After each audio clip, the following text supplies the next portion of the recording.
So you were looking for something to listen to, and you ended up here. What's up? My name is Ethan, and I'm the host of the show. Over the past 25 years, I've had a wild group of people walk through my tattoo shop and tell me some of the craziest stories you would never hear unless you were sitting in that chair. I've invited a few of these maniacs to join me and talk about everything, anything, and nothing. Whether it's about UFOs, aliens, food, conspiracies, or whatever, you're sure to be entertained and probably get a laugh out of it. Or you're going to think we're a bunch of nut jobs and never come back again. Either way, you're here with us now, so sit back, relax, hit cruise control, and enjoy the ride. Welcome to the Tat and Chat Podcast.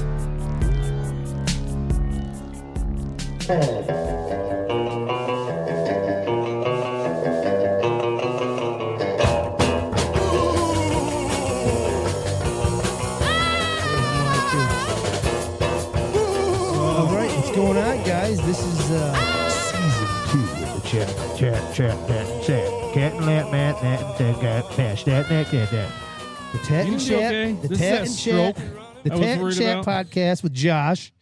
We have a special guest today, and his name is Bill Hill. Here I am. Is the camera on, Bill? I want to see Bill. Or some of them like to call him William C. Hill. His friends call him Hillbilly. Hillbilly. But He's an author. This is one of his books. I think that's him on the back. It could be a stand-in. We're not sure, but we're assuming it's him. And he's written a couple books, Hiking the Trail to Yesterday. And he's also a musician. I met Bill a couple weeks ago at a show. I was playing with Josh's band. Rather, I was just playing drums really loud, and they were just doing something on their strings, and I was just pounding away, closing my eyes.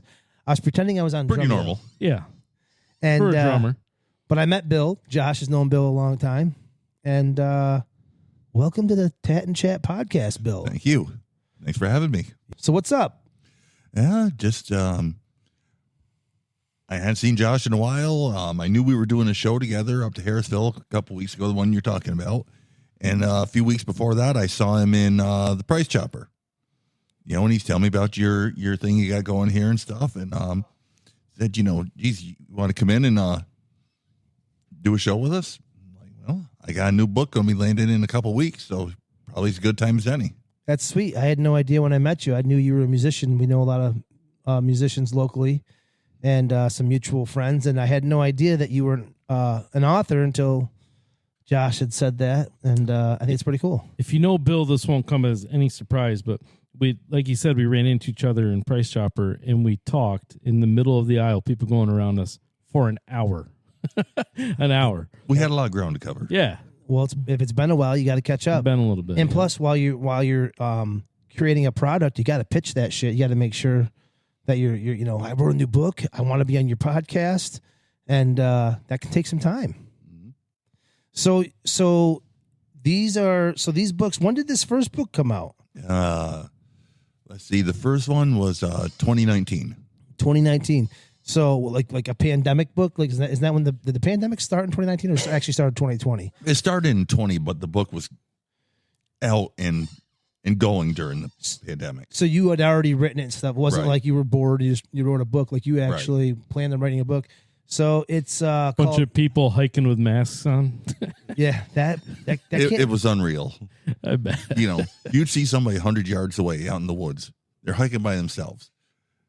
Full mask, the whole 9 yards. And they see you and they're like just freaking out. So, they run over and hide behind a tree. And yeah, those are some dark days. Those are the days. Those are dark days. So I was pretty messed up during the whole thing too. It just, because I'm a germaphobe. yeah, I am too. And so it's like I'd been preparing for this all my life. So, I had some bad vibes about the whole thing. I kept it together, but, finally I had to sit down and do the math. Yeah. They're talking about, you're seeing people say like half the population's going to die, Yeah. and then, so you start looking at it, when you find out it's like, like a fifth of 0.5% is actually getting it. And, like anything, once you do the math and you see it and, you can make sense of it. It's like, yeah, I think we're going to be all right. Yeah. Yeah, I mean, obviously here we are. Things have cleared up. I know there's definitely, I know people have had a real bad go with it and stuff. And Yeah, I lost friends, but it's kind of, it's also kind of like an age thing, right? I just turned 50 and it seems like sometimes simple things, take you. You get a cold. Next thing you know, someone's got some lung problem and they go. But let's talk about your book. all right. I'm curious about this book. So this one is Volume 1, The Trail to Yesterday. Are they, what's the second one called? They're all called The Trail to Yesterday. Just Volume 2 and Volume 3. So Oh no, Volume. the last one says Tales and Trails. Yeah. So what are these books about? So you wrote a hiking book. I did a little research on it and stuff, and it's about like your experiences and just things like, is this information for people to like to have if they're hiking, or what is it? They're kind of half and half. In the front part of it, you're definitely going to get a straight up trail guide. How far is it? Where's the trailhead? How long should you expect to be on it? Is it easy? Is it terribly difficult? All kinds of that stuff, like a normal trail guide. So that's what this is. So this is actually a trail guide. So you could could pick a trail, like for example, I made a movie called Severance Mountain. Okay, and it's based, and we used Mount Severance. It was just a cool name. I'm assuming you've hiked Mount Severance at some point. No. So it's in the Adirondacks. It's probably too small for you, to be honest with you. It's like the Kitty Hill. But I'm assuming there's trails in there. So does this actually have real trails? You say, hey, if you go to this mountain and this trail, Yes. or there's this hike. So this actually, like I'm looking at right now, Streeter Lake, Bear Mountain, and Lamson Falls. So this actually has trails in there, and you give a written guide so people can take this up there. So I can get you to the trailhead, tell you what to expect when you're on the trail. But the second half is going to be, okay, what was it, Lamson Falls? So it's giving you some background on it. A lot of fire towers, power dams, stuff like that. Logging camps. So it's history. Like, okay, this trail's there, but why is it there? That's cool. So it's just like if you were on the trail and you're like, now see this spot? Now this thing happened here a long time ago, and the reason why we avoid that now is because of this, or whatever the case may be. Right. So you're actually like showing people the trails, showing them how to get through there, what to expect, but you're also kind of fluffing it and filling it in with some cool history. Right. So Sweet. So I'm hitting two demographics. I'm hitting the trail hikers, but I'm also hitting the local history buffs. Yeah. Because half my people that read the books probably have no intention of getting on a trail. Yeah. For whatever reason. But they still like the local history and all that and stuff. So the third book, I had done the first two, and I had a lot of information from other things that I couldn't really use in this format. Some of them I had permission to get there specifically, but nobody else has got permission to. Oh, cool. So you can't really put that in a trail guide because you don't want people just running around trespassing. Yeah. Some of them I didn't have the whole story. They were fragments, but they were really good stories that needed to be told. Yeah, cool. So I was sitting on the stuff. It'd been like 5 or 6 years since my last book. I really had no intentions of doing another one. Yeah. I thought, it'd run its course. And so I'm finding out things that it's like, yeah, man, I really need to put these out there. People need to know about this. And so I had to come up with a kind of a new format to cover this stuff because you just not necessarily a trail to it. And that's the third book? Yep, the green one. Can I see the third book? Of course. So this one has a different format from the other two. Right. Cool. Here's the book. Here's the third book. So is this one out now, or is it coming out? Yeah, that came out. I think it was like the 15th of April. And where can you pick this up? Locally, you can get them at in Canton. You can get at Grass River Outfitters, St. Lawrence Bookstore, the St. Lawrence County Historical Society. You go up the country, you get them at Otto's in Wanakina, and Adirondack Rustics in Oswegatchie up towards Star Lake, and and the Adirondack Holy Grail right in Star Lake. Sweet. Plus, I do them through eBay because, obviously not everybody can just scoot up to Wanakita to grab a book. Have you tried to get them in like, is it Borders or what's that? What's the bookstore, Ethan, we go to in Syracuse? Barnes & Noble? Have you tried to get them in Barnes & Noble and stuff like that? No, because I looked into the whole idea of having a distributor. Yeah. And it made no sense. It costs a lot of money for they wanted 45% of the cover. Yeah. That's cool. So you have 3 books out, and newest one just came out. I got a question for you. So I'm going to be 100% honest with you. I don't read hiking books, but I wanted to buy them because I know the author. So I wanted to buy the books. But I have other people like that. They want to support your deal. And so I years and years ago when I was, I don't even know how old I was, young. I was probably 7, 8, 9, something like that. And I was in Star Lake with my cousin and her mother, and she took us to Crystal Lake, right? And I remember I got to Crystal Lake, and all I knew Crystal Lake was, Jason from right. Friday the 13th. But so getting out there, I'm like, oh man, this is the same Crystal Lake, because I was a kid. But I wonder how many Crystal Lakes there are, like just in New York. I don't know, but in the United States, that's a cool question. So I get there, and it's like the most beautiful lake I've ever seen. The water was just crystal clear, and loved it. And the beach was nice, and we swam for hours, and it was great. And I never went back.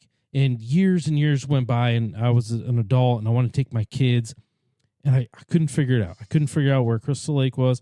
I talked to my cousin. They're both my cousins. It sounds like she should be my aunt, but she's my cousin also. But so my cousin's mother took us there. They couldn't remember. They couldn't remember how to get there. Or they couldn't remember taking us or something, right? So I'm asking everybody I know around Star Lake area.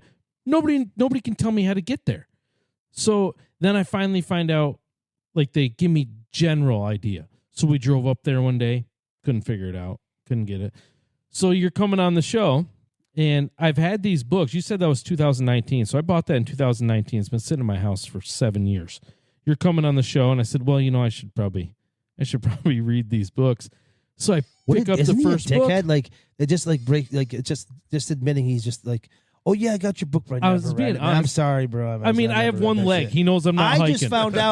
I just found out about these books, so I'm actually I'm gonna buy all 3, and I'm actually gonna read them. So the very first chapter is Streeter Lake, and he talks about how to get to Crystal Lake. I said, you gotta be shitting. And it's been sitting on your shelf the whole time. 7 years. But I have a question for you. This is my question. It appears as though what you're saying in that book is you can drive basically right to the lake. No, not to the lake, but you're less than a mile from it. Okay, well, since this guy doesn't really like to walk across the kitchen, really, I think we're going to give it a shot anyways, though. But I've got to get some better directions from you. I can't believe you don't like hiking. It's so crazy. Well, I don't really walk. I'm just kidding. But if you have I believe it's called a DMAP permit through the state for the access, for the motor trails. I don't, but I could get one probably. I would imagine you could. So it's for ATVs and stuff, and right to the lake. Yeah, that'd be the way to go. Mm-hmm. That way you can enjoy the scenery, but you don't have to walk it, and I don't have to carry my kayak. Yeah. Drag it. That's the way to go. Yeah. So, like, have you ever done like the hiking trail where you hike for like hours and you camp, and then you hike further and you camp, and then you hike back? Like, have you done anything like that, or not really? When I was younger, I did. I as I've gotten older, I really have a dislike for tents. Huh.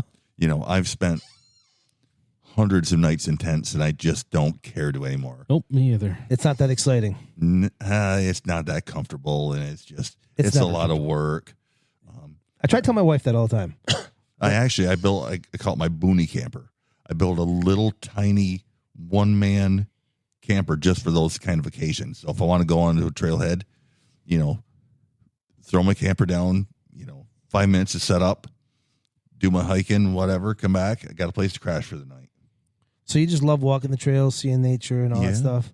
So are you like really good with like foraging and stuff? Could you forage? Are you familiar with berries and like natural like I see people eating mushrooms and like there's like natural onions out there. I watch like Alone and all these shows. So all this stuff is really cool. I want, like I said, I want to check these out and stuff. We have a pretty cool library at our house, and I have like foraging books and how to, and I just love all that stuff, like how to tie knots and how to survive basically. And this is kind of like, this is like the roadmap to that stuff. If you're near a trail, I mean, I know it's more like commercial trails where people can walk it, right? But I mean, some of these trails like kind of off the beaten path trails, just kind of like just some people created it. Now they're just there and everybody knows about it, right? And some of them, people just don't know about. They were, they get the book and say, "Wow, there's a trail there. I never knew that. I've lived here all my life."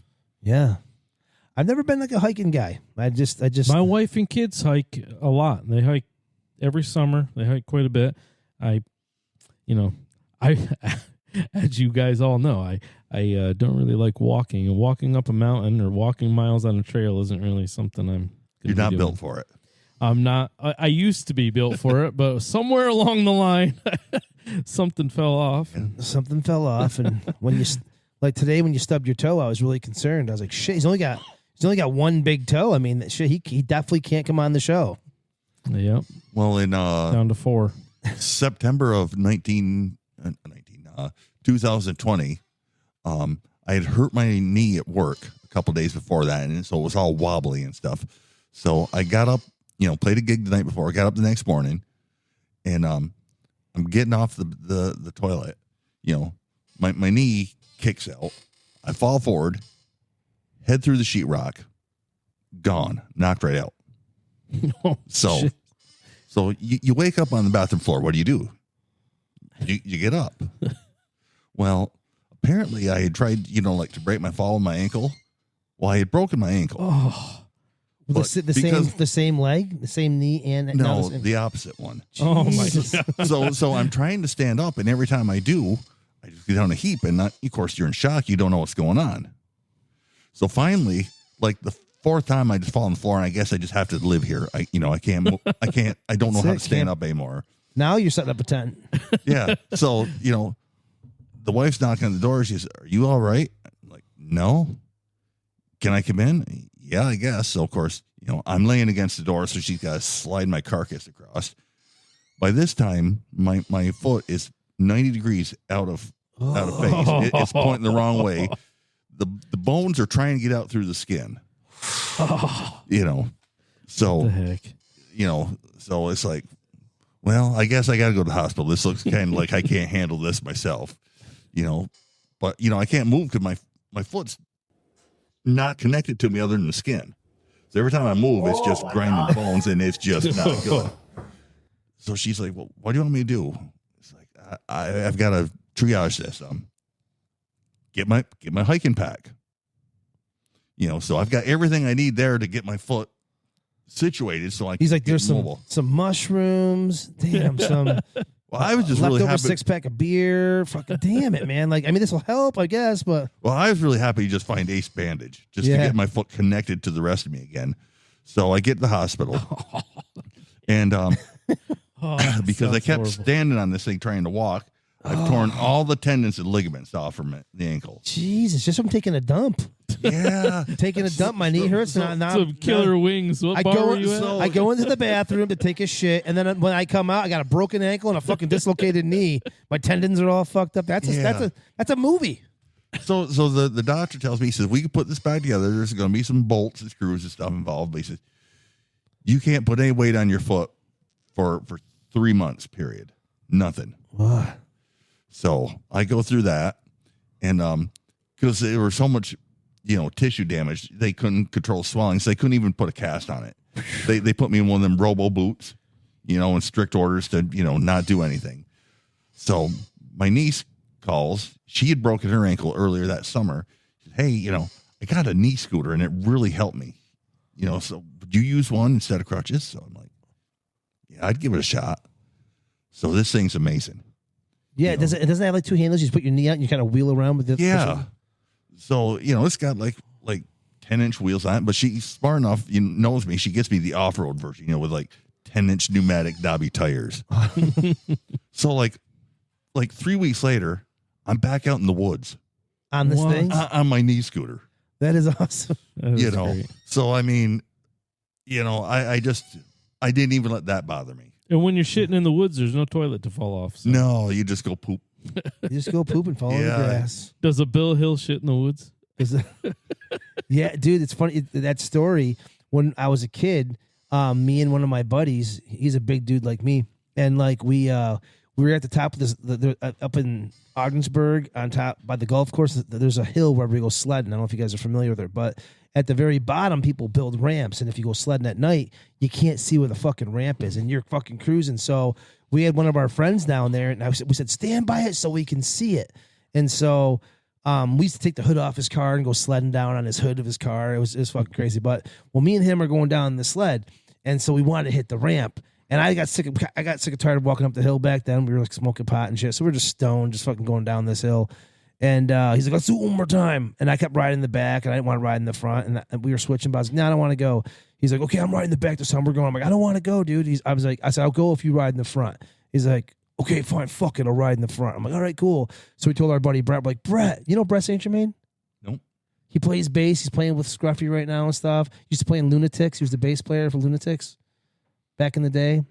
No, when I remember, that was way before my time, I guess, knowing him. Yeah, so anyway, it was Brett. We told, well, Brett, stand down by that hill. I'm pretty sure it was Brett. I'm 99% sure it was Brett. So he's standing down by the hill. So me and my buddy John Foster, we get on the sled. Last ride of the night, he had to go pick up his girlfriend. She was just getting done nursing school. Like me, I don't even think she was a nurse yet. So we go down this fucking hill. We're fucking hauling ass, and Brett's standing by. I think he's pointing to us. We're guiding ourselves. We hit this thing, and it's dark out. It must have been 6 o'clock at night, so white. It's just, everything's just white. You couldn't see anything. We fucking hit this thing. Poof. I remember we were in the air. I couldn't anticipate when we were going to hit nothing. Well, somehow when we came down, I remember the thing was away from us, and we hit so hard. I was like, oh, knocked the wind out of me. My ass was killing me. He's like, oh, and he was a mechanic. He was a pretty tough dude.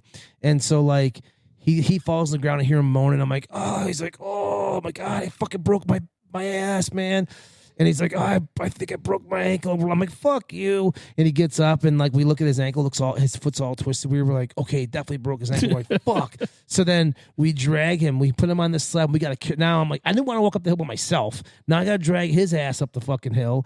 Fucking, he's driving the car, standard and shit. He didn't want anybody to drive his car. I'm like, I can drive your car. He's like, oh, I'm fucking driving it. So he's driving it with fucking one foot. I'm like, Jesus Christ, John. So we get up there. We didn't see his ankle. We get home. We see his girlfriend now, which is now his wife.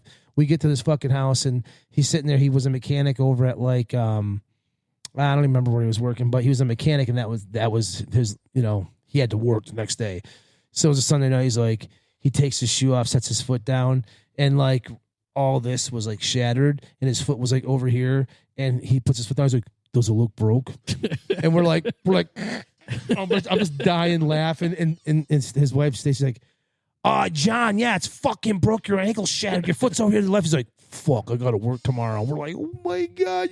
Like, he fucking had to have fucking plates put in there, surgery and all this shit. He fucking completely destroyed his whole fucking ankle. What happened is me and his fat ass coming down the fucking hill, hit the ramp, couldn't see. His leg got caught underneath it. So basically, like, I was like 200 pounds at the time. He's like 200 pounds. So 400 pounds from who knows how high, just goes, bam, crushed his fucking foot and ankle. Well, as Nancy Reagan would say, don't do drugs, kids. Probably would have been worse if he wasn't on drugs. It was just POT, a little purple octopus tentacle. But yeah, that's that. When you told me that story, I forgot about that story. But yep, smashed his ankle, surgeries, and so I feel your pain, man. I don't feel your pain, but he did, and I watched it, and I laughed. Actually, it was funny at the time, but I probably would have laughed too. So like, at either of you, I would have laughed at you flopping around on your bathroom floor too. I can't. Last night, I coached baseball. Last night during practice, I felt so bad afterwards. But I have my catcher. He's catching the balls, and then I had all my pitchers pitch or whatever. I didn't want to throw too many pitches because we're got a game tomorrow. So I was like, I'll finish off pitching. So it was the first couple of pitches that I threw. I threw a bad one. It went down in the dirt, and my catcher, he completely whiffs on it, and it bounces and hits him right in the balls. And he's like, oh, he just kind of falls over, and I'm just dying laughing. I'm like, I'm so sorry I'm laughing at you. It's hilarious. I don't know why. That happened to me when I was a kid. I got another story. I was boy. when I was like 10 years old, all the older dudes, they used to play baseball in the field across from me. And I remember this one dude used to always want to hang out with him, and he said that it was awesome when I came around because like all the dudes were like, they used to pick on him, make him climb the trees. Now they pick on you. But I was too young and dumb to even realize it. And I was like, yeah, I want to hang out with these guys. So they go, okay, you're pitching. So they had their baseball team, so I was pitching. And these I was like 10 and they were like 15, 16. So they were like, so I pitched the ball. I think it was the very first fucking shot. I pitched it. Someone fucking hits it. I'm just a kid. Line drive right into my nuts. I remember like just dropping to the ground, feeling like the worst pain in my whole fucking life. Right? 3. Yeah, and I remember them all coming around me going, "You okay? You okay?" And he's like, "Dude," he's like, "I was so glad that wasn't me when you got fucking hit in the nuts that time." I was like, I remember getting hit in the nuts, and I think I blacked out or something like that. But like, I remember bam falling on the ground like, oh, crying. My mom was always like, "Ethan, it's time for lunch," and these guys had me climbing trees and fucking doing all sorts of crazy shit. I mean, that back then, there's a baseball field there, and we used to like, I used to go up to the True Value Hackett's up the road, and they would have warped wooden arrows, like for target shooting. I don't know, back in the 80s, you could just buy arrows. I could be a 10-year-old kid. You could also buy cigarettes for like a nickel. So I'd go up to fucking Hackett's, and I'd buy. They were like 39 cents or something like that a piece. So I just buy a bunch of them. They're all fucked up. And I took like some rope, you know, when you roped off a pool, you wanted to pull all the sod off and stuff, and they had this like heavy duty kind of like rope. So I'd take sticks and I would make a homemade bow out of it, and I would literally just go into this field and take those arrows and shoot them straight in the sky. Yeah, and then you run. No, I just stand there and wait. Like to see what happens. Stand there and wait. Like the chances of it coming right back down on me are slim. They never would come down, right? Well, then one day my bow was missing. I said, "Where the fuck is my bow?" So I go up to Hackett's. They didn't have any more arrows. They wouldn't sell them. So I'm walking home. I'm all fucking mad. I grabbed another stick. I'm like, I had some more of that rope. I'm like, I'm making another one, and I'm gonna figure out how to make some bows. A cop drives by me and looks at me and shit. And I'm like, what the hell? I get home. My mom's like, hey, then, what the hell? She grabs a stick from me. The cops were just here. I took your bow this morning. People were finding arrows in the roofs of their houses because when I was like launching them, the wind was catching them. That's and they were great. coming down. I'm like, dude, when I moved out of that house when I was 10. So sometime before I was 10. So I was born in 76. So somewhere around 84, 85, somewhere around there. I'm fucking in a field launching arrows straight into the sky. Thank God it didn't go through a roof of a car, fucking hit some old lady walking her fucking dog. Imagine if that fucking shit happened. Oh my God. Causing chaos throughout the town. Churchill. Arrows mysteriously just Churchill. going into rooms. Go through David It's Spade's raining foot. arrows. Oh my God. So What's that movie? Grown Ups. Seen that? With I have, but I don't know. I don't really Adam remember. Sandler, David Spade. I like it. They shoot the arrow up in the air and then they all run. It comes down and goes through. I think it's David Spade's foot, right? Oh, dude, Think so. there's some crazy shit, man. But I wanted to ask you about hiking. So, do you ever do like night hikes and stuff? Yeah, I occasionally do some night hikes, but one that I kind of like, I've done several of them, is do night hikes to catch the sunrise from the top of a mountain. So early in the morning. Yeah. So, like, when you're out there, you ever like paranoid of like, I don't know, Bigfoot, a bear, a bobcat? Like, have you ever heard anything weird and shit? Oh Like, yeah, I've run into stuff, and I've seen a few bears. You know, the first time I saw a bear when I was hiking, you know, it was early morning, you know, just twilight and stuff, and I'm thinking, you know, it's really tight here. This looks like a really good or a bad place to run into a bear. You know, and it's like a half an hour in, I look over and there's a bear looking at me, you know, 75 yards away. You by yourself? Yeah, oh yeah. And, you know, the only thing I can think of, okay, I got this bear checking me out and I'm checking him out. The only thing I can think of is I'm never going to get the big lens on my camera before he runs. That's funny. Yeah. You know, so it's like I got to make the best of the lens I've got. I got to get this on film. He's running. It's closer and closer. You know, but it was kind of neat because, okay, I've seen the bear. You know, and I've seen bears before. You know, I hunted for years, so I've got a pretty good idea of what. Yeah, but like early morning, like it's going out foraging. You know what I mean? And you're just wandering. Do. Oh yeah, That's so different. You weren't hunting. so I'm checking this bear out. It's like, this is a pretty solid sized bear. You know, in my mind, he's 300 to 350. So I get home that day. Are they big? Aren't they heavier than that? Are they like? Not really around here. Nah. So, you know, I get home and I get my flash card out and I'm downloading all of the pictures and stuff. This thing goes $1.50 on its best day with a full belly. Just had a lot of fur. A No, lot of hair. no, it's just my mind in the dark. He was a big ass bear. They look big when you see them in the wood. I remember, I'm not going to throw them under the bus, but I remember this person one time that I was talking to, and he said, I saw a bear this morning. I said, cool, where'd you see it? I saw it right in the road, right in the middle of the road. I said, nice. He's like, it was like 600 pounds. I said, it wasn't 600 pounds. He's like, oh, I swear it was about 600 pounds. That it wasn't 600. I know how big bears are. That one, unless you were like, you know, somewhere Alaska maybe. Mm-hmm. New York, like 300 is about pushing it. Right. Yeah, I don't know nothing about how big a bear is. I just know that sometimes I see they look big. But we've had scat in our garden before, and we had a bear paw print. It was probably a good 6 inches. You know what I mean? But I mean, I still wouldn't want to fucking tangle with a fucking Right. with a 300-pound bear. I don't want to tangle with a 100-pound bear. Yeah, I mean they're nasty. I think I just saw something on the news where there was a bear attack. I think a bear attacked like 2 people and fucked them all up. I think I just saw it. Like I don't know where it was, but yeah, I wouldn't want to fuck with that. The only wild animal I've ever seen that like it made me a little nervous. I was hunting and I kind of got turned around where I was and it's trying to get out, and I thought, like, if I walk in this direction, I'm pretty sure I'll come to a road, right? So I kept walking and it got dark on me, and then I just stopped and I listened, and eventually I heard a car. I'm like, all right, road's over there. I'll just go that way.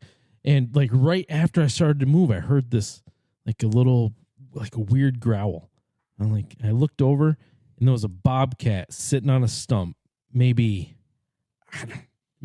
15, 20 feet from me. And it was just this low kind of, it wasn't like really, I don't think it was really pissed off at me. It was just letting me know it was there. And I was like, hey, if you stay there, everything's going to be just fine. Mm-hmm. I kept going, but I kept watching it. Yeah, fuck that. That shit would, those things can be pretty big, man. They're like the size of like a lab. It looked pretty big in the dark on a stump. But my buddy's father found one on the side of the road. It got hit by a car and it broke its back. So its front legs were fine, but it could drag itself. But its whole back was limp, and he had to kill it. But he tried to save it. He was gonna try to rescue it, and he just couldn't. So he had it stuffed, and he had it in his house. And I couldn't believe how long those front legs were, and like how tall it was. It was like they're all leg. Yeah, like my dog. I have a lab, Luna. She's really petite. She's really tiny. She might be 50 pounds. She's just old and just frail. But she kind of, this bobcat kind of looked smaller head, but like height wise, the way the legs looked, it was sleek, but it was big. I was like, holy shit. I think I've heard stories of bobcats attacking kids and shit around here. Like not like around here, but I think I've heard of bobcats doing that. I don't know if they do or not, but I mean, I know. Any mountain lions out there? No. And I don't know what I think about that. There very well could be mountain lions around. I've seen one. So, but you know, if everybody that had seen one had actually seen a different one, you know, there's like tens of thousands of them. You know, and I've talked to people. You know, I've seen like 50, mountain lions. Yeah, I don't think you have. I've seen one when I was a kid. I mean, I see stuff out by me, like. I've seen evidence of like I said, the bear paw print in my backyard. I haven't actually seen one out there, but I heard that I don't know if it's the DEC or who does it, but if they do catch a bear like in Hewlton or in Ogdensburg or something like that, because there's been bears in Ogdensburg before they've had to shoot out of trees and shit. But I heard they bring them. I heard they did because there's state land right up the road from me, up in DePoyster, out by Macomb, and they just drop the bears off that way and let them kind of go. I don't know if that's true or not, but I heard that. Yeah, they do relocate them, not as much as they used to.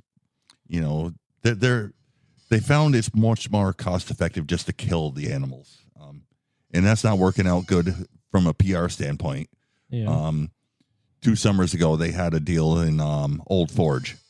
There was a mom and a couple cubs in a tree, you know, and of course they're scared. You know, they got all these people around them. They're pretty tense, you know. Well, so they get the idea we're just going to kill him. Well, they wound one, you know, and he's climbs up the tree and he's screaming and bawling, and it just turns into a bloodbath. Yeah. You know, and you've got 50 people standing around doing the thing. You know, it wasn't good. Yeah. No, I don't really care for that. So that's kind of. We went to water safari one time, stayed on the campgrounds, and when we were signing in, the woman says, "If you see any bears, don't feed them." My kids were like, "There's gonna be bears." I'm like, "You're not gonna see any bears. Don't worry about it. We're not gonna see any bears." Like, okay. So we get to the campsite. We stayed in a cabin, but we get everything in the cabin, and then my wife, you start a fire? Sure. I go out and I start a fire. We weren't outside 10 minutes, and freaking bear walks right through the freaking campsite. I looked at the boys. I'm like, well, we're gonna see some bears. Yeah. We're throwing marshmallows at them. Yeah, well, they're like that. Like because people do it all the time, so they're used to it. They're not scared of humans. And years ago, we were up there, and one of the guys that were with us, we heard a noise, and everybody was drinking. He was getting pretty lit, and we had a cooler. Someone must have left it cracked open a little bit, or maybe not. Maybe the bear just knew food's in this cooler because it walked over to the cooler. We heard. Like, who the fuck's over there? Turn around. There's a little fucking bear. Like I said, probably about 150 pounds on a real big bear. It popped it open. It was going through the thing. He's like, "Hey, get out of here." I'm like, "Holy shit." We're just kind of sitting there. I didn't know if we should go do anything, if we should like throw something at it and just get the fuck out of here. But, you know, I was like, I'm just kind of standing there. He walks over to it. He's like, "Get out of here." He's shooing it. I'm like, "I don't know if you should be going near the bear, man." And he's all like, "Oh," he's all wasted. I only have to outrun you. yeah. And fucking, he shoot it away. The thing got scared and took off. But yeah, man. I mean, they're definitely up there, man. They come out and about. I've camped up there a couple times, and I've seen a few bears when I've been up there camping. So I mean, I think it's like a pretty regular thing. I've been camping up there in years. I stayed up there once, but I stayed in a hotel or a little motel, and we didn't have to worry about the bears. But That's my kind of camping, in a hotel. in the hotel, Last time I went camping, and this was quite a while ago, we stayed in a tent. I mean, we were at Cranberry Lake campsite, whatever it's called, and I couldn't sleep. I laid on the ground all night long, just toss and turn, could not sleep. I fucking hate sleeping on the ground. The next day, it's around lunchtime, we're making lunch, whatever. My buddy calls me. He says, "Where are you at?" "We're in Cranberry Lake." He says, "Oh, you care if I come up?" I said, "I think you should, and you should bring an 18-pack of beer, maybe some Captain Morgan, because I'm going to sleep tonight." In an air mattress. Didn't need the air mattress the next night. I always bring a fucking air mattress. Doesn't matter anything. They always fucking deflate. I don't know if air mattresses are meant to stay fucking inflated, because every single fucking one I ever had deflates. I swear to God. Yeah, they're temporary. That fucking thing sucks, man. But I would do the hotel from here on out. Fuck that camping on the ground and shit. Yeah. It's funny you said the hotel. Like, it reminded me when my kids were young, they used to say words wrong, and one thing they used to call a hotel was a ho and tell. So they're like, "Hey, can we stay in the ho and tell?" I'm like, "Yeah." And we just didn't ever correct them for forever, and probably up till about 3 or 4 years ago, they're like, "Hey, can we go to a ho and tell?" I'm like, "The ho and tell." Do you remember calling it a ho and tell? 3 or 4 years ago. How long ago did you say ho and tell? I don't remember saying. He's hotel almost at all. 15. You don't remember? Do you remember saying gloves? I remember saying gloves. They used to call gloves. And I was like, I wrote an album, like a poppy album and stuff, and I was going to call it Glubs. And I was like, that's going to be my name. That's going to be my pop album name is Glubs. Glubs McGee. But yeah, like Glubs. And like Julia told the kids that if they they go, what are pretzels made of? Like the stick ones. They said, they're actually trees. They break them off in little sections and put them in bags. And forever, that's what they thought. And I think one of them tried to like break it off. I'm like, we were kidding. It was a joke. It was a joke. I was like so like confused. You do remember that too? I do remember learning about like it not being them. Like, and like I remember like a few years ago, probably when I was like maybe 2021, 2022, I was like, wow, it's just is like, how do we eat this? It's wood, right? Oh no, we were joking. You're joking? Yeah, we I believe that. For the longest we told them a lot of time. weird jokes, and they're like, "Oh yeah, that was a lie. Don't. Yeah, you can totally do that." So, is there anything you want to tell us about your books before we switch topics here? I think we kind of covered the highlights of it, but I think people will find if you like the first two, you'll definitely like the third one. Because this is more. I inserted more of myself in this, instead of so much is like being a text. This was So much factual stuff. It's more your stories. right. It's kind of a me book. Yeah, cool. I mean, the topics are still there, but it kind of concentrates on what I did there. Yep. Tales and Trails, right? Yep. Tales and Trails. Hiking the Trail to Yesterday, Volume 3 takes a look at some local lore and mysteries, as well as the woods and water of the North Country. Trails and Tales explores forgotten fire towers, railroads, rivers, and lakes around St. Lawrence County. The book contains decades-old historic photographs that bring the stories to life. Oh, so you have some. There's a picture book, so there's some photos in here. So is this like this tower is on the trail someplace? Yeah. That's cool. Yeah, so it's got some cool like pictures going on here. And so these are just some stories like this was the history of the station was established 1912, wooden tower and a tent for the observer. So people could actually, this particular picture, people could like climb up that and observe the area they're in. Right. Wow, that's cool. And back to your night hiking, that's one I did for sunrise. Climb the mountain in the dark, and Yeah. I had another one I did. I'd been jonesing to get on top of this mountain for a long time for a sunrise, because it faced to the east, so you're going to get a good view of it and stuff. And I wanted to do it in winter, so I'm watching the conditions, and because I drive a school bus, I can't just pick up and go. So we've got midwinter vacation in February, so it's like and I need a full moon in there, to have some light. So finally, everything's coming together. I'm going to have a big moon, so everything's good. And the temperature bottoms out, So like the first 3 days, I think I'm going to do this. It's like 35 below. So it's like, I finally, like the fourth day, I get a good forecast.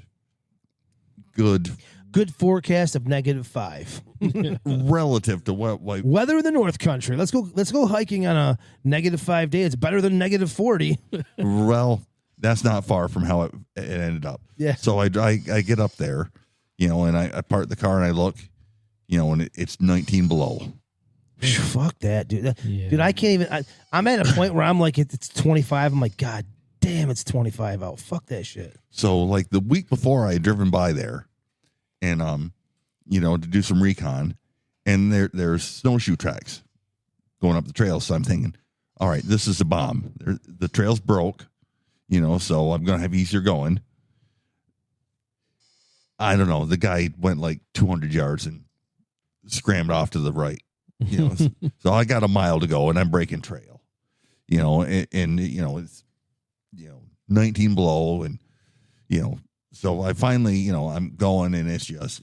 Well, how high? So these trails, are they in the mountains? So is the elevation higher as well? Oh yeah. So not only is it higher, but I mean, when it's really cold, especially like fucking 20 or 19. Yeah, it's getting colder. The air's got to be. It's got to be hard to breathe. And on top of you working extra hard. I mean, that guy was snowshoeing. Were you snowshoeing too? Oh yeah. So you're snowshoeing -20 on a fucking mountain. I mean, the air is already cold as this in the breathe. dark. In the fucking yeah. Fuck that, man. But so that does not sound fun at all to me. That sounds. I'm like, what the. I'm like that. You chose to do this. You chose to do that. You chose it. Well, that's the thing. Sometimes you get these ideas that you just. This is what I want to do, and Yeah. Hey, babe, it's -19. I'm going to go up to the mountain. I'm going to walk the trail with my snowshoes. I'm going to get extra bundled up. It might not be enough, but I'm going to go do it. There, I know there's bears and bobcats up there, and they're probably really hungry this time of year because there's no fucking food. But yeah, that sounds like fun. Let's go. Yeah. So I finally I get up there, and I mean, and it's the perfect morning. The first you got your pinks and purples, and you kind of get your golds and your reds for the sunrise. And I've been up there 20 times before, but in the summer. Yeah. And summer air. So this is your first winter hike? No, my first winter hike there. Okay. And my first night hike there. So I get up there, and in the winter, the air is so much clearer. You can see so much further. And I mean, it's just like looking over there at him. There's Whiteface Mountain. Oh, cool. I've been there however many times, in the summer. Whiteface was never there before. I mean, obviously it was, but, because the humidity in the clouds. Right. And whatever. And it's got a, part way up, it's got a big cloud around the mountain and stuff, and it was a perfect day. That's pretty cool. So it was totally worth it. It was. Does Susan ever go with you? Oh yeah, she goes. The sub-zero Arctic shit she doesn't want any part of. Yeah. Like 15, 20 degrees, that's about her limit and stuff. And she doesn't like the bushwhack deal. As long as we're on a trail, we're fine. But if I tell her we're just gonna take a bear and we're running through the woods, as a flow cries, Yeah. as a crow flies, we're going that direction. It'll be 1 mile, or we gotta take the trail. And it's gonna be 3 miles. Yeah. Fuck that. Yep. She's not a big fan of that. So this is actually a pretty important question, especially this year, with all the ticks and stuff out there. How do you keep ticks off you when you're out there? I was gonna ask about ticks. Well, you don't always, and it depends where you go. I've never even seen a tick. Past fine. You get up to Star Lake, Wanakina, I've never even seen one. Really?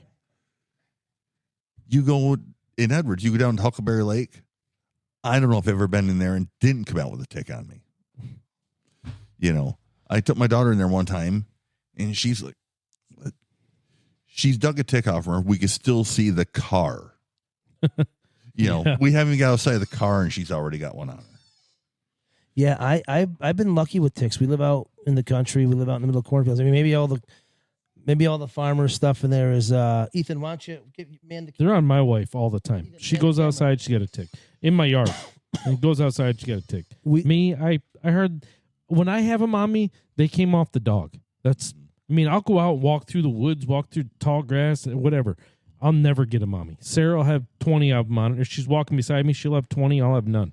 Yeah.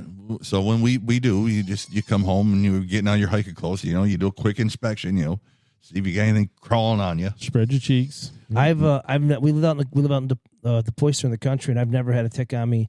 Ethan had a tick one time in his head when he was really young, and it got pretty big. Like my wife was feeling his hair, and she found it, and we had to get it taken out. We were like, oh shit, got all nervous. And my son Elliot had one on before, but didn't bite him or anything like that. But we haven't had him. We've had him on our cats and once or twice on our dogs, but hasn't been like an issue. But I've seen that like ticks are supposed to be going to be bad this year. Last year they were bad. They're going to be really, really bad this year. Do you see all that shit and all these weird diseases? Every spring they say this is going to be the worst year of ticks. And it usually is. So, dude, I so I mean, I don't know if it's worse than last year or if it's just worse because it's not winter anymore. Yeah, that's true. But they talk about the ticks like they blame a lot of this on global warming. And I don't want to go down the political path here, but this is the real deal. They say it's because of global warming. These ticks are on the increase and stuff. But I've got an issue of The Conservationist, which is the Department of Environmental Conservation's monthly magazine that predates me. I was born in 1966, so this is like 1964. And they're talking about the ticks then, and how they're on the increase. So they've been increasing all my life. Global warming was not on the, bingo card, right? 60 years ago. Well, someone told me a conspiracy, and they got really onto it, and it's definitely like I think probably plausible, but I'm having a hard time just getting into this whole idea that the government's trying to kill us all. Like maybe someone is, right? Maybe someone's trying to fuck with us, or maybe there is experiments. But he had said something about the military weaponizing ticks, mosquitoes, and stuff like that, and putting like bees. and I guess you could look at them, and I guess they might have like a little like symbol on them or something, like they were manufactured or something like that. I don't know. But they did that. But What they was it Korea? but Was it they Korean War? but they can drop them in an area, and then they just do their thing, and they'll infect who they have to infect with whatever they may already have or whatever, like Lyme disease, but it could be anything. I mean, whatever disease they want to give you. I'm thinking rabid hyenas would be a lot Right? more cost effective. Just drop 40 of them someplace and just let them do their thing. When you talk about hiking, going nighttime hiking and stuff, I always think of like Fire in the Sky and like Travis Walton. Those guys are up in the woods working up there, and like I always go to that shit. I'm like, dude, I would definitely. Like I was telling you the other day, like we're like, let's do like a little like UFO, search mission. We'll sit out into this area where there people keep reporting UFOs, and he's like, I just don't know if I could really walk out there. I'm like, well, I don't want to walk out there. I'm like, if we see a UFO like in that direction, I'm probably going to go to their direction because I want to walk out there. I know you it's just want the to, same but with the hiking. Like that's what I'm saying. They'd be like the aliens would be like sitting there like watching If me. you could pull them in your sled, Yeah, it's not the first I'm time. not going that direction. Like I want to, but then I'm like, they'd be watching me trip and fall all the way across the field. Like, look at this fucking he'd be idiot. Travis Walton, and I'd be his buddies. I told him that the other day. I'd be like, I'd be taking off. I'd be videotaping it, and like, where's Josh? I'm like, oh, we saw this guy. He walked over to it, and they shot a beam down, and he passed out, and then he was gone. I don't we even went back care. up, That's fine. and he'd be like, oh, but then he'd be tormented for the rest of his life. Like he's like, the mean men, they did things to me. You know what I mean? I'm like, As long as they buy He me got dinner probed. first. Well, if you ever want to dig into a great conspiracy, and there's lots of stuff to read about it, and there is no answer, you've got to come up with your own answer. It was back in I believe it was the early 50s, maybe it's late 40s, but in Russia, Oh yeah. oh, I was going to talk about this. That's why my Dyatlov. phone died. the Dyatlov. Well, is they it? all went camping, and then when they came back, Right. they were all over. I want to write a story about that. That's just, I've read everything I could find in English about that, and you really got to work to try and come up with a theory on what happened. Well, wasn't there radiation there? There was stuff, and Weren't their tents like? Didn't they like leave their tents or something? okay, weird? so what happened is these university students went back into the mountains. And it's winter, right? It was snow. Yeah, Yep. they skied in, and they're on the side of it's a mountain range, but it's it's not like the side of a mountain. It's a gentle slope. Yeah. So they've got their tent set up, and they don't come back when they're supposed to. So the university got a hold of the government to send somebody to look for them. So first thing they do is they fly over with helicopters. They find the tent, so they land. The tent has been cut open from the inside, Yep. and there's tracks leading all over and stuff. So they start piecing together, and they find these kids, and they're all dead, but of various things.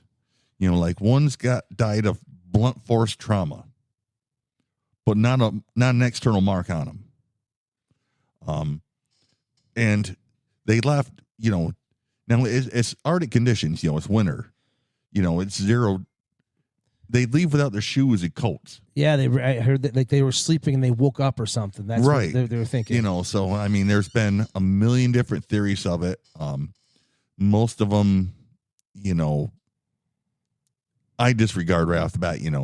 One of the latest ones was it was an avalanche. The tent's still standing. Yeah. Pretty sure an avalanche to go take down your tent. Yep. Then there was they tried to, I forget what they called it, but it was some phenomena of like subsonic noise from the wind on this mountain was going to make this noise. It was going to drive these people mad. Huh. Yeah, So that's like a grounded scientific. Okay, when the wind whips through the peaks of the mountains and the trees, up that high and that elevation, it creates this sound, kind of like sonic warfare, right? Like it would make them be weird. But there's like alien theories and stuff and aliens came down, right? There's It all still sorts of weird goes theories. there's alien theories. There's was it Nomnesty or something like that? The Russian Yeti. Yeah. Oh yeah, yep. I've heard of that stuff. That's a theory. there's just all kinds of theories. Government testing weapons, things like that. Well, that's where I put my that's money. right. That's right. You know, because they had, and they talk about in a lot of the books, they'd had some kind of sonic weapon Yeah. that they had used and stuff. This was like in the 60s or 70s, right? No, it was way earlier than that, like 40s, maybe. It was 50s. early. Yeah. Yeah. Okay. I remember the story. That's what I was looking at when we were talking about this, and you were winter hiking.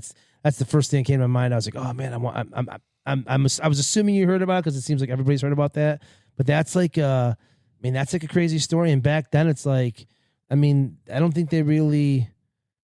UFOs weren't what they are today. Like the idea of an alien coming down. You know what I mean? They were probably trying to really. Well, they had seen what they thought were meteors, and they had written records of seeing things in the sky. Yeah, around that time. So around World War II. They when the Nazis were doing their thing, and there's pictures of like tanks with like soldiers and tanks that they checked off that they got, and then there's one with like a UFO. They used to call them Foo Fighters back then. That's how the Foo Fighters got their name.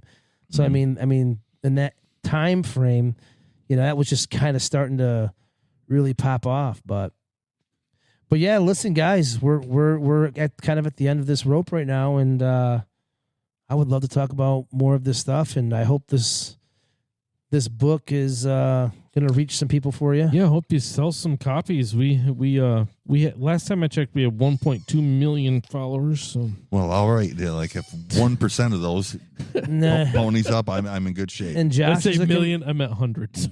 Josh is a compulsive liar.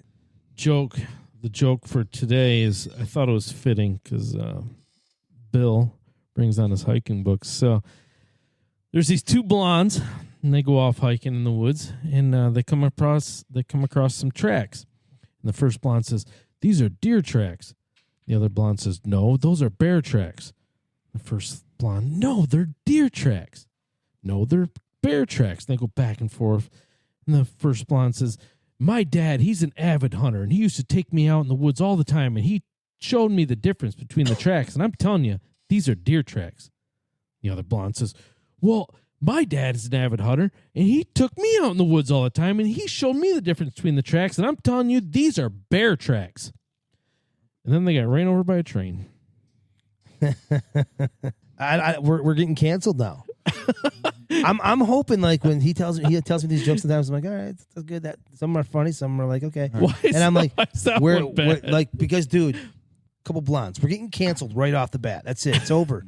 Now every blonde that we have, it's going to listen. They to the won't show, even understand it. I'm sorry, blondes. That's Josh's joke. He just has to attack somebody every time. Earlier he was calling me fat. Now, hey, I love blondes, so but he said PHAT fat. Well, and there's a lot of talk, about like with the UFOs and Bigfoot and all that stuff. And I've got one experience that I think kind of ties all this together. Ooh. Now stick with me, but because I can prove this at the end. I think the reason why Bigfoots don't get seen and stuff, I think they're psychic. They're on a different wave level. They know what you're thinking, know where you're going to be. So it's very easy to avoid you.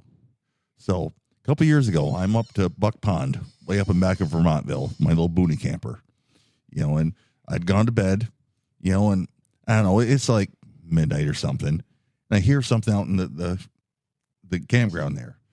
So I open up the door, and, I had a bottle of Jack with me, and that's still laying there. So I open up the door, and there's Bigfoot, and he's taking a pull off my Jack. So what do? You reach for your camera. And so he sets the bottle back down. He said, "Dude, don't even bother. Nobody's going to believe you." And he knew that nobody believed me. See, he was psychic. He knew that you guys wouldn't believe me. So he knew not to even told me. Nobody even bothered taking the picture. I believe Nobody you. believe you. No, I believe it 100%. So Bill Hill, author, musician. We didn't really talk about the music too much, but you play a lot of instruments, right? Yeah, string stuff. Guitar, bass, Yeah. violin. That's how I met Bill back in the day. Music. Been 20 odd years. He's been in the scene for a long time, but he's also an author of this new book called Hiking the Trail to Yesterday, Volume 3, Tales and Trails. It's right here. You can pick it up. You can probably find him on. Do you have a website or anything there? Any place to plug? Yeah, you can find, Hiking Trailed Yesterday on Facebook, and I've also got a blog page that's more of a static kind of thing, just kind of for reference, people that want to go, I want to find the waterfalls on Tule Pond Road, so they go to that website and blam, there's everything you need to get you there. That's awesome. Maybe your next book you can do like maps. You can have maps of all the stuff, like to follow up. It's a companion to your books. There you People go. can get a map book and you can draw there and say, "This is the path. This is what I talk about." But Bill Hill, thanks for coming on, man. Thanks for having me. And Josh, great joke. Oh, it's good to see you again, Bill. I'm glad you came on. Yeah. Well, thank Hopefully you for we having can me. do it again. Yeah, man, very cool. And all right, guys, we'll be back next Tuesday. So see you next Tuesday. Peace. See ya. Later. Peace.